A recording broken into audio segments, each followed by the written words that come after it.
Winter is about to start, and during this time, other than many other winter flowering plants, usually bougainvilleas also bloom quite heavily. But of course, to get more flowers, we need to do few very important things, and that means September to November is the best time to do. Here in this video, we are going to learn all the things step by step. Hey guys, welcome to Gardening Upbeat, and I hope you are doing very well. I am extremely sorry for not uploading videos for many days. Was busy in some other works and was growing more plants. Of course, I did miss you all, and I hope you still remember about Gardening Upbeat. Alright, let's get started. Here is one of my bougainvillea plant which is in a 16-inch wider and 16-inch deeper pot. As I am using a huge pot, it's growing quite well. This plant already started blooming from around September end, and to encourage more blooming, I am going to do few important things. I have many other plants in my balcony as well, and they are doing quite good. Right here, one of my other bougainvillea plant in a 10-inch pot. Love this color a lot, and it's bit difficult to get this color. This plant is also new, and the age of all other plants is more than 2 years. So let's take a look at all the steps. Please avoid skipping anything, as I am going to inform you about two very important components. In case your plants are not blooming well, apply those two components and you should get good result. Step number 1. We need to apply right kind of fertilizers. Please note, many are going to say that bougainvillea doesn't need any fertilizers. That's really not true. Definitely they can survive without any fertilizers, as they are kind of wild plants. But to get good result, we must apply fertilizers, especially whenever we are growing in pots. Let's apply the fertilizers on this 10-inch pot. The first component is 10 grams mustard cake powder, and instead of this you can also use either blood meal or fish emulsion fertilizer. Please avoid using higher dose, or else it would focus more on growing instead of blooming. Second component is 25 grams bone meal. Instead of this you can use rock phosphate. Third component is 25 grams neem cake powder. Fourth and fifth component is really very important. The first one is flower booster. Basically it contains potassium humate. The dose is around 2 grams for one pot. We can also mix this with water and apply directly in soil. It's bit expensive but provides good result. The second component is single super phosphate. The dose is around 2 to 3 grams. If you are using this for the first time, please try to use even less amount.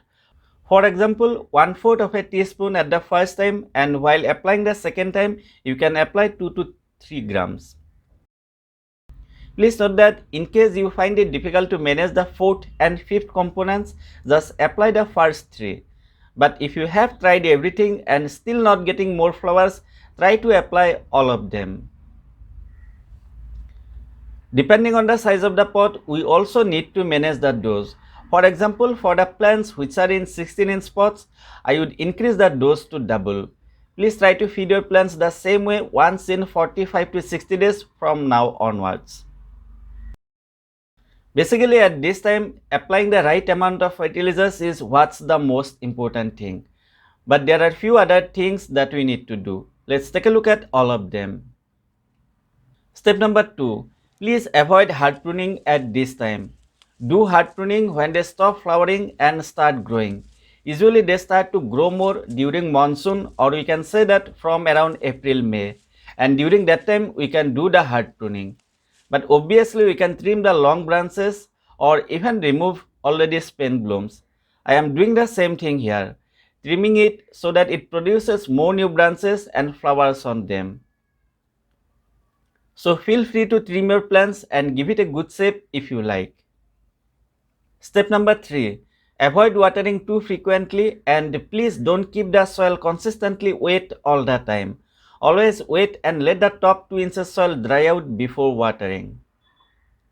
Step number 4. Please avoid repotting your plant at this stage, and this is again one very important thing. If you have bought a new plant, keep it in the same pot. If you repot at this time by providing bigger pot, it would again focus on growing instead of flowering. But of course you can apply the fertilizers and feel free to repot at the end of April or May. Step number 5. Please try to provide minimum 5 hours of direct sunlight, and more is always better. My balcony gets only afternoon sunlight. That's why blooms are somewhat less. One more example here. Please take a look at this white bougainvillea plant.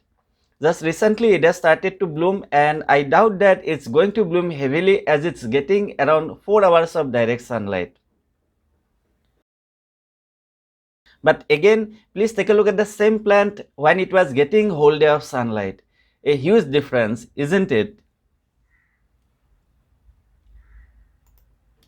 For winter, there are many more plants that we can grow. Kalanchoe is one of them, and in case you are interested in knowing how to get lots of flowers on Kalanchoe, then please do check out my next video. I hope you found this video useful. If yes, please don't forget to give it a like, share it with your friends, and subscribe to my channel if you are new to gardening upbeat. Thank you so much for watching. Take care and enjoy.